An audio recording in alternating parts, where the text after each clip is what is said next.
Импульсом силы называют векторную физическую величину, равную произведению силы на время ее действия. Единица импульса силы в системе Си – ньютон-секунда. Импульсом тела называют векторную физическую величину, равную произведению массы тела и его скорости. Единица импульса тела в системе Си – килограмм-метр в секунду. Чтобы установить связь между импульсом силы и импульсом тела, используем закон Ньютона. Подставим в эту формулу для ускорения. Получаем искомую связь. Импульс силы равен изменению импульса тела.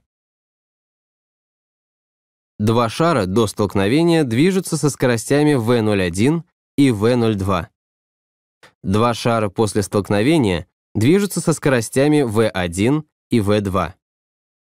По третьему закону Ньютона сила F1 равна минус F2. Время действия сил взаимодействия одно и то же. В левой части равенства стоит сумма импульсов до взаимодействия, в правой — сумма импульсов после взаимодействия. Сумма импульсов тел, составляющих замкнутую систему, остается постоянной при любых взаимодействиях тел этой системы.